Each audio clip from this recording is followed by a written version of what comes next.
कांग्रेस ने संचार सारथी ऐप को नागरिकों की निजता पर सीधा हमला करार देते हुए कहा कि मोदी सरकार हर स्मार्टफोन में जबरन एक ऐसा जासूसी ऐप स्थापित करना चाहती है जिसे हटाया ना जा सके। दिल्ली कांग्रेस कार्यालय में पत्रकार वार्ता करते हुए पार्टी के मीडिया एवं प्रचार के चेयरमैन पवन खेड़ा ने कहा कि संचार सारथी ऐप कानूनी जामा ओढ़कर घरों में घुसने का एक बड़ा षड्यंत्र है। देखिए रिपोर्ट।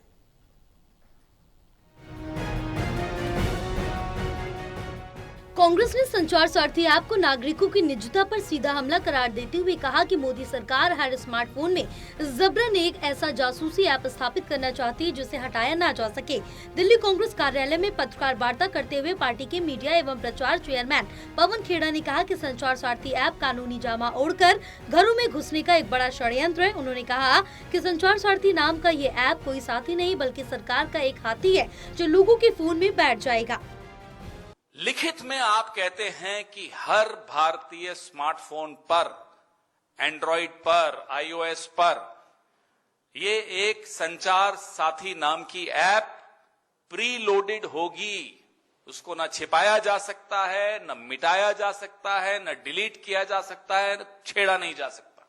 ये लिखित में है। बीमारी ये है कि ये कहते कुछ हैं, लिखते कुछ हैं और करते कुछ और है। सोचते हैं या नहीं, अभी इस पर आरोप इन पर ज्यादा गंभीर लगे नहीं है सोचने के। सेफ्टी एक बहाना है, प्राइवेसी पर निशाना है। ये असलियत है इस ऐप की जो प्री इंस्टॉल करना दूरसंचार विभाग ने मैंडेटरी कर दिया है, कंपलसरी कर दिया। अभी तक लिखित रूप से ये ऑर्डर विड्रॉ नहीं हुआ।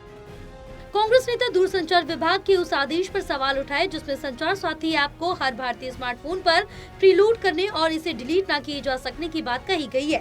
उन्होंने केंद्रीय संचार मंत्री ज्योतिरादित्य सिंधिया के उस बयान पर भी तंज कसा जिसमें उन्होंने कहा था कि ऐप को डिलीट किया जा सकता है और ये अनिवार्य नहीं है। उन्होंने कहा कि सिंधिया एक महाराज की तरह मौखिक फरमान जारी कर रहे हैं जबकि लिखित आदेश में इसे अनिवार्य बताया गया था। उन्होंने आगे कहा कि सुरक्षा एक बहाना है, मोदी सरकार का असल निशाना निजता पर है।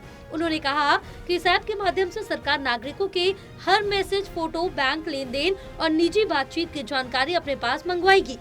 पवन खेड़ा ने कहा कि केंद्र सरकार ने वीआईपी लोगों की जासूसी पेगासस के जरिए की और अब आम जनता की जासूसी संचार साथी के जरिए की जाएगी।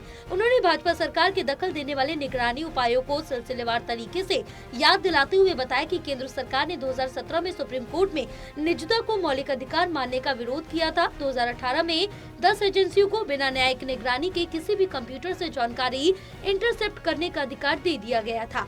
2019 में पेगासस कांड में विपक्षी नेताओं, पत्रकारों, न्यायाधीशों और यहां तक कि केंद्रीय मंत्रियों पर भी जासूसी की गई। खेड़ा ने आधार डेटा लीक, नमो ऐप डेटा लीक और डेटा बेचने का मुद्दा उठाकर भी मोदी सरकार को घेरा। उन्होंने कहा कि 2020 में नमो ऐप के तहत कई और पत्रकारों के निजी डेटा लीक होने और उसके दुरुपयोग की बात सामने आई। 2021 में सरकार ने नागरिकों का डेटा निजी कंपनियों को बेचकर 100 करोड़ रुपए से अधिक कमाए। 2023 में मोदी सरकार ने सूचना का अधिकार कानून को जानबूझकर कमजोर कर दिए। 2025 में सरकार ने आयकर अधिनियम में बदलाव किए और खुद को email, cloud account, messaging app, social media, online banking और यहां तक कि आईओटी के उपकरणों तक की छानबीन का अधिकार दे दिया गया। कांग्रेस नेता ने भीमा कोरेगांव मामले का भी उल्लेख किया जिसमें सरकारी नियंत्रण वाले ऐप के माध्यम से नागरिकों के उपकरणों में फाइलें प्लांट करने के आरोप लगाए गए थे। उन्होंने गुजरात में जासूसी के मामले का भी हवाला दिया। कांग्रेस नेता ने तंज कसते हुए कहा कि नागरिकों के मोबाइल में घुसकर सारी निजी जानकारी ले लेना सरकार का हक बन गया। उन्होंने सवाल किया कि सरकार 80 करोड़ डिजिटल नागरिकों की सहमति के बिना उसके मोबाइल में क्यों घुसना चाहती है। उन्होंने कहा कि सरकार द्वारा इस तरह की जासूसी बर्दाश्त नहीं की जाएगी और मांग की कि इस आदेश को तत्काल वापस लिया जाए। टोटल टीवी के लिए प्रदीप कुमार की रिपोर्ट।